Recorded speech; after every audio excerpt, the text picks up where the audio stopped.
Hi everyone, my name is Moonrain and welcome to my channel. Today I'm going to be working with this charm casting kit that I got from Amazon this week. But rather than unboxing, we're going to do a walkthrough as well as do a reading, going from more of a basic reading into a more in-depth reading later on throughout the video. Alright, so let's start.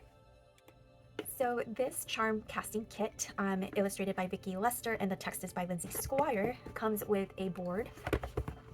It's one-sided, contains different life aspects, and let's see if I can try to make this fit here. All right. And it comes with a little booklet on the guidebook with the definitions and things like that. And we'll go over it in just a little bit, as well as the charms themselves. If I recall correctly, there's 25 in total, so you can see here. They're a thick cardboard type of charm here, and they're quite large actually. All right, so we're going to go over the guidebook just quickly here. It has an introduction to the charm casting, how to get started, how to use the charm casting board. So in that page, it'll show you the different rules, and the rest of the guidebook is just the definitions of each charm, as you can see here. The text is quite large. Each charm gets 2 or 3 sentences at best. All right, so let's get started. The first thing I check in any divination system is balance. As you can see here, I divided it into 3 different rows. Here's the negative, this is more of the neutral, and here is the positive. And there are a few of them, as you can see, in rows because they have a tendency to have the same type of definition. And what I mean by that is, we'll go over these 3 so I can give you an example here, where the hexagram here symbolizes the unity of opposing forces and encourages you to work towards creating a greater sense of unity. The solar cross has a similar taste here, where it talks about the harmony between the 4 elements. It's a sign to seek more harmony in your life. And then if you look at the decagram, again, it's talking about a symbol of balance made from upright and reversed pentagrams. It's a sign to create more balance in your life. As you can see, it's all in the same flavor of balance, unity, and harmony. When you look here at the evil eye and the witch is not, again, the book talks about protection against malevolent forces. And if you look at the rainbow and leaves, it talks about the need for joy in life. So most of the neutral are here because the guidebook tends to not necessarily say there is something negative or a negative force coming into your life. It basically just tells you an action. You need more stability in your life. You need to communicate more, a need to change or transform, a need for balance. So that's why I put them in the neutral. Lightning is also kind of has a positive spin where it says it's just more of a sudden or change. It doesn't necessarily have any negative connotations, but I still put it under the negative because had I not done that, then this would all be skewed towards neutral or positive. All right, so we're gonna go ahead and talk about the guidebook in just a little bit. Okay, so let's get started on how to use the charm casting board according to the book. There's 4 very easy guidelines here. It says don't read charms that fall off of the board. So that would be anything outside of the board or maybe perhaps outside of this circular area. Ignore charms that are upside down. And that would mean perhaps charms that are facing this way as opposed to this way. And if one falls in between the lines like this one, read it as what it's touching. So that would mean if it's touching both focus and lessons only, we would read it for both. Or if it's touching all 4, then we would read it for all 4. And if 2 of them stacks, then you read them together unless they are upside down, inverted, or away from the board. These are really simple, but I feel like they may cut off some of the nuance. So I wouldn't necessarily ignore the off the board charms. I suggest thinking of them more of outside influences that have not yet touched your readings here. And I don't suggest ignoring orientation either, because I feel like this and this have a more nuanced reading if you were to read the orientation. And I also would not ignore if it was inverted. And we'll go over that in just a little bit. But let's just go over what this would read if it was just by the book. So by the book, if we did this cast right, the sun in between that friendship and the release, it's maybe saying there's strength. You need strength or embrace strength in order to let go of some sort of friendship because it's saying release and let go. And that's all we would read. We wouldn't read the inverted charm here. The mushroom and hopes and wishes, maybe we would talk about resilience after a wish that has not been met. However, I think because it's kind of upside down, I don't think the creators meant to have us read this particular one. Then we have the solar cross here in money and financial wealth, which basically talks about needing that unity. Maybe there's just circumstances that are kind of pulling apart money. And then we have the decagram touching all 4 facets of this particular part here. So we're talking about focus, lesson, spirit, and emotion, and needing unity in all 4. So if we were to just read it by the book, I would tell myself, because this is a reading for myself, needing focus, lesson, spirit, emotion to be more aligned, more in balance, more balance in my money and finances, and needing resiliency and hopes and wishes, and needing strength and letting friendships go. Okay? As you can see, the guidebook reading is really simple and clear, but we're going to go over and how to add a little bit of more nuance as we go along this video.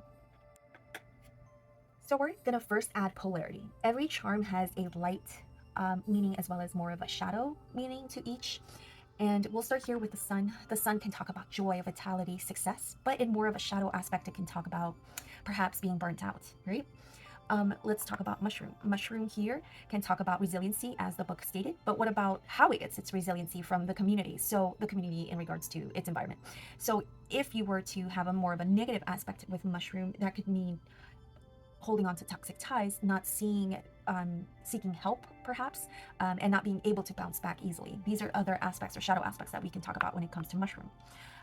With the charms that talk about unity, harmony, and balance, we can talk about the negative aspect of that, and that's disharmony and how we are favoring one thing versus another as well. All right. So I feel there's a lot of more nuance when it makes these distinctions. It gives both hope as well as caution, and it gives you a little bit more nuance when you're reading your charms here. In just a little bit, we'll be talking about symbolic grammar. All right, so charms, because they're symbols, are very much like Lenormand. Do I have a Lenormand deck around here? No, I have a Kipper, which would work, but what I mean by that is you can divide the sentence that you create with a Kipper card or a Lenormand card into a noun, a verb, or a modifier, with also a final outcome or some sort of trigger or transition. So we have noun, verbs, or modifiers, triggers, and outcome.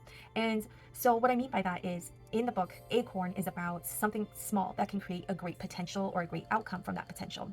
And so we understand that this is kind of like a seed to something greater, right? And we have here is the butterfly. So the butterfly can kind of give hints of what that potential is. It's some sort of transformation. And from there, we determine what's the outcome, and that would be joy and happiness. So you can see here how we can create a simple fluid sentence from this particular charm set, right? Where we have that potential will lead to transformation, which will ultimately lead to some sort of happiness. And we can do the same here with charms that are on the board. So it would be, I would suggest with your charm set to kind of look through which one would be considered a noun, which one would be considered a verb, which ones are more of transitions, would it be the wheel, or would it be the decagram? Would it be the new moon or clouds? And of course, check for modifiers. Modifiers will give you some sort of sense of perhaps adjectives or adverbs, or we're seeing happiness and joy and things of that nature. All right, so we're ready to talk about the final reading here with all the different layers. We went over how to use a charm, whether it's in its positive or shadow state. We can talk about, so that's mostly the polarity or the barometer. We can talk about the grammar, whether it's a noun, a verb, an adjective, some sort of outcome or transition state. And what else did we talk about? Oh, and of course, we talked about direction. And I want to get a little bit more about the direction here. So as you can see here, the solar cross, and I'm referring to the point in the center, the solar cross doesn't align, meaning this center line here or here doesn't necessarily go towards the center. So if it's like this, I feel it's more in a disarray, where we're seeing those lines stretch out on the opposite ends as opposed to the center. You see the same type of issue or problem here with the mushroom, where the mushroom, the stem doesn't necessarily align to the center. So here we're seeing an issue with a mushroom. It's not necessarily as resilient here as you would expect it to be. And these are the nuances that you can add once you kind of are familiar with the charms and you understand the base definitions, and you can just add that polarity, those little nuances of how is it facing, is it inverted, is it backwards, is it to the side, and it gives you a little bit more of a richer interpretation. So let's start. So we initially said in the very beginning that there's some sort of friendship that needs to be released or let go, as you can see here, because the sun is touching both the friendship and the release and let go action spot. Now here's the problem. The sun talks about strength, so there is a need to add strength to that sentence. So if you were to read for yourself or for someone else, you would say there's a need to be courageous, to be strong at this point in time, because there's a possible letting go of friendships, whether it's through your volition or through theirs, right? And in the book, it's telling you to ignore the inverted charm, but here we're going to add it in. Okay, so we have the lightning. So lightning inverted, well, we'll just go over the overall keyword for lightning. This is some sort of sudden disruption, right? Kind of like the tower in tarot, but here we're seeing it inverted. So perhaps we're not seeing that disruption. So now it changes things, right? So we have an unseen disruption that causes you to maybe seek strength and courage because your friendship, for some reason, is broken up. Now let's move on to hopes and wishes. And if we were to read it this way, where we have the stems pointing towards the center and it's upright, we would say that perhaps maybe there was a wish that just wasn't fulfilled, but you are pretty resilient. You bounced right back up. However, because it's this way and sideways, I'm going to interpret this way of saying you didn't bounce back as quickly as you should have. This is something that's kind of maybe mulling in your head, and you wish that whatever happened materialized, and it's still kind of within you, right? And it's something that's bothering you. So moving on to finances and money here, as I mentioned before, I would have used the directionality where the line is actually pointing towards the center because it's not in moving sideways. I would say that your money is kind of in a more of a disarray where there's other outside forces pulling towards money. So that means maybe your money is being pulled in one direction and another, and you don't necessarily have that sense of stability here. And that's what we harken back to, the needing that sense of unity, back to the guidebook's definition.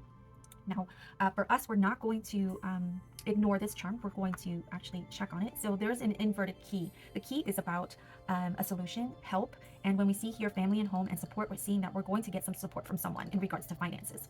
So this, and because it's on both, we're going to read it for both. So this is where we add that. We're going to get support from the family, which will perhaps, if we were to read it next to this, will help us in regards to finances here. Now, if we move on here, I don't have any sense of directionality with this particular charm, and just read it as is, where we're needing or seeking unity for all these different aspects of life here.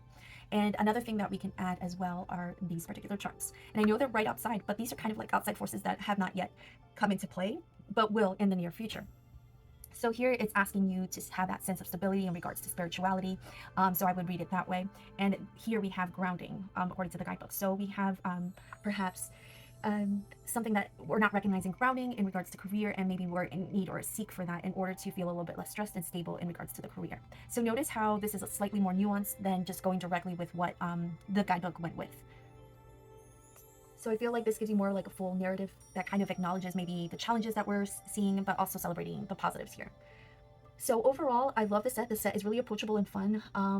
I hope that, this type of video helped out in regards to just adding a little bit of more nuance into your readings. The only caveat that I do have, the charms are slightly large, so they're a little bit cumbersome, especially because I don't feel like they easily hit just one corner. They're always going to hit at minimum two. But other than that, like, I don't have any other qualms about it. I really love the board. It's beautiful, it's nice and thick, it has good quality.